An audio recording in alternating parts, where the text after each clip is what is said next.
Hare Krishna.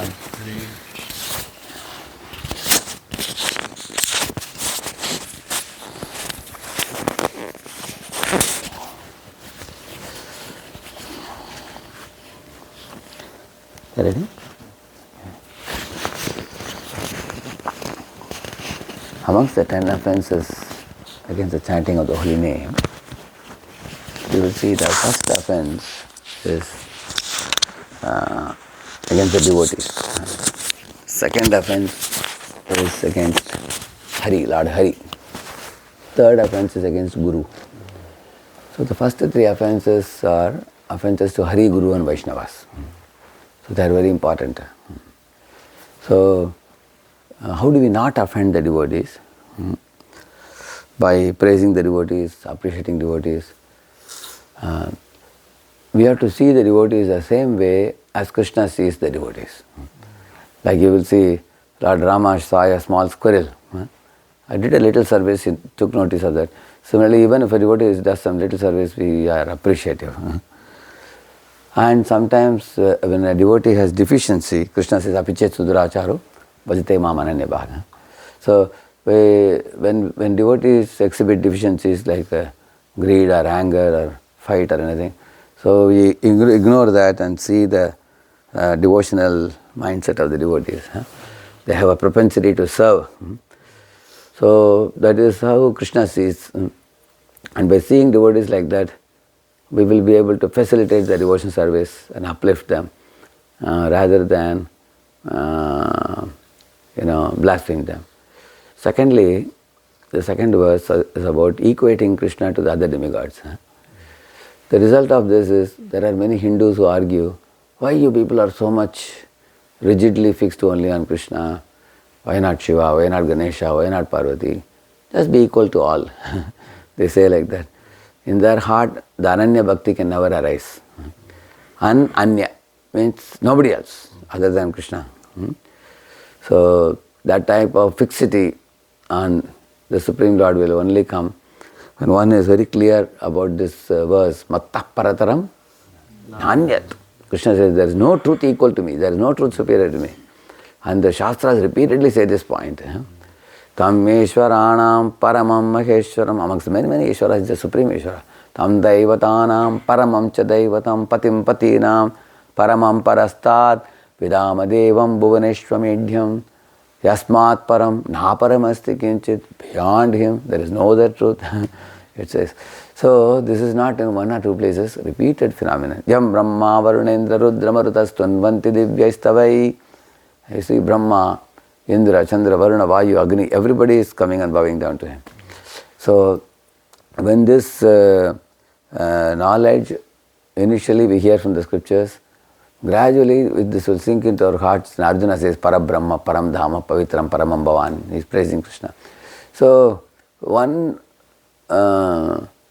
feels exactly the way a child feels for the mother. Like you will see, for a child, other than mother, child doesn't know anything in this world. Therefore, any problem, any danger, child rushes to the mother. So like that one should rush to Krishna with full firm faith. And the third one, Guru Aparad, Guru Avajna, Shruti Shastra Nindanam. So that says about the Avajna to Guru is ignoring the instructions of Guru, not taking the teachings and to the heart. Like Prabhupada has given in his books so many important things that we are supposed to follow and take in our lifestyle. So many people connect to this movement for various other reasons other than the spiritual reason. So that is why many people's progress is checked. So initially we have to bring the body to the morning program. Then we have to bring our words to the morning program. Like for example, when you are singing the Arati, some people partially sing, partially don't sing, when the mind is somewhere else. When they are planning something for the day or something. So, similarly, Japa time, we have brought the body already and your lips are moving and you are chanting. If I slept off in chanting, then I only bring the body. I didn't bring the words. Kaya we brought, but Vacha we didn't bring. And Manasa? No. Isn't it? So, we have to bring which one? Kaya, Vacha, Manasa, which one? All the three we have to bring. So bringing body means you got Sukriti. Okay, Lord has marked attendance. This fellow has come today. Immediately, attendance is marked, present. But if somebody brings the words, then one gets much more benefit. That means one has attentively sung the song. My speech master was saying in Mayapur Dham, he said there are practically 2,000 people in the temple hall. Very crowded, Mangalarati time.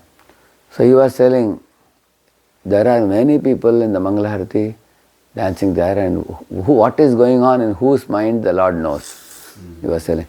Somebody is thinking, I will dance in the Mangalarati, it's a good exercise in the morning, some people think. And some people are thinking that they have come to Mayapur for tourism, tour purpose, with the family. Once in a blue moon they feel at least we should go in front of God and bow down to Him. God will give me Ashirvad and my business will flourish. People think like that. So he was telling different people come with different intentions. The deity of the Lord standing in the front, He knows exactly what is going on in everybody's mind. And then he was telling, every one of you have your own private Paramatma, he was telling, who is standing in your heart and He is watching your intent. So some people sing for some time and they see the mobile and everything. So he was telling that those who put aside everything else and give a wholehearted attention to the Lord, and chant. So they bring the body, mind and words. So the mind can only come when the mind withdraws from the external upadhis, past, present and future. So some kind of timelessness is experienced by a devotee. The timelessness means one goes beyond this world, just like when you think of how Krishna creates this material existence by becoming Mahavishnu and Garbhodaksha Vishnu, Shiradaksha Vishnu and entering the hearts of all, entering all atoms. That is called Udaradhi. You get a broad intelligence and we go out of this Kupamanduk nature. Kupamanduk means like a frog in the well type of thinking, I, me, mine. When you go out of I, me, mine to the greatness of the Lord and our insignificance, that is the time mind can come. Mind can be brought and the mind understands that, Lord's mind can think, mind can feel also. So when one brings the thinking and feeling of the mind towards the Lord, so thinking means thinking of the glories of the Lord. Feeling means considering one's disqualifications like Durdaivam idrisham vihajani nanaraga. So one can feel helpless and fallen, and one can think of Lord's greatness and glory. So when these two thoughts are occupying the mind while performing the aratis or chanting the japa, then one is bringing mind also. Body, mind, words. So in this way, purpose of Prabhupada writing all the books is actually to bring us closer and closer to Krishna's lotus feet. So Hari, Guru, Vaishnavas, these three are the most important people for us. They have to be pleased with us and we don't worry about anything else in this world. Everything else is a passing away phenomenon. Now, you will see that seasons are changing, body is changing, the time is changing. Many things in this world, all around us, things are changing like this. They are all the changing phenomenon.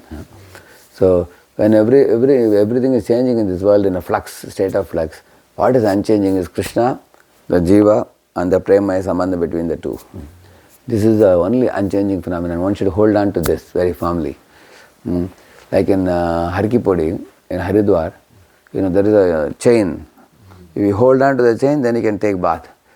Of course, if you want to do this, you can do. Then you hold this and then do this. When you leave both the hands, it will just, the Ganga will carry away, correct, no? Similarly, one has to hold on to this relationship with the Lord. Then even in this samsara, one will not get carried away by the current of so many duties, worldly duties and so many worries and anxieties. This has to be done, that has to be done. Most of the people who come to our programs, why they go away and then they come, again they go, because in between they lose both the hands. They lose the grip. So one of the ways we can hold on to the Lord's lotus feet is the morning program. This is something very tangible, doable, within our reach. Lord is not saying that you have to become a pure devotee instantly. Lord has given us a procedure by coming together in the morning and performing the aratis. This is a series of power-packed spiritual succession of programs. Mangalarti, Narasimharti, Tulsi Arati and chanting japa and hearing the Bhagavatam class. So these are going to help us to bring not only the body, but also the words, but also mind also. Then the chanting of the holy name will be very meaningful, and it will be a proper conversation with the Lord, begging for the Lord's shelter and mercy and protection. Then such a chanting will go to Namabha stage, where it can purify the heart. And the more the purification, the heart will become like a swab of cotton. Becomes lighter and lighter, and then it goes up, up, up. It is able to realize and recognize the sukshma, the subtler and subtler aspects of the spiritual roots, which are elaborately described in the Srimad Bhagavatam. But the main gift Guru gives to the disciple is the chanting of the holy name. Anybody who does not take the chanting seriously, there are many people with one hand Japamala, another hand mobile, they are never going to develop taste for the holy name. Your it becomes namesake. One should know that we are not yogis expected to go to forest, stand on one leg and do some big tapasya. We are allowed to sit comfortably in the ground and chant japa. Nor are we archakas. If you see archakas, they do laksharchana. I've seen in my homes when I was a small boy, laksharchana would go for 6 hours. They would do 6 hours, 7 hours, they would do during the Vijayadashami time. These are so many, one petal they offer and one name they offer. It takes so much time it takes. So we are not doing such elaborate worship, nor are we supposed to go to forest. But one simple process Lord Chaitanya has given, the chanting of the holy name, that we cannot afford to take it lightly. It has to be taken seriously. If we are going to casually take it, then the purification won't take place. Purification to take place, it has to be taken wholeheartedly. Sada tad bhava bhavitaha, he says. So what is it famous verse? Yo mameva asammudo janati purushottamam sa sarvavid bhajati mam sarva bhavena bharata. Sarva bhavena bharata. Give your wholehearted consciousness to this, especially in the morning hours. Then Krishna has promised us that we will very easily attain him. He was telling his Holiness Jayadut Maharaj said, there are no hard and fast rules for chanting, but there are soft and slow rules, he said. Hard rule means you have to go to forest. Stand on one leg. Soft rules means sit at one place and try to chant nicely, attentively. And also he said, hard and fast, there are no fast rules, but slow rule means somehow or other you have to complete the chanting before midnight. That kind of, that much lenience is given in this path. No other path can be so lenient. That's why one has to recognize the compassionate disposition of the Lord for the Kali Yuga jivas like us. Harinam Prabhu ki, Srila Prabhupada ki, Namacharya Haridas Thakur ki, Krishna.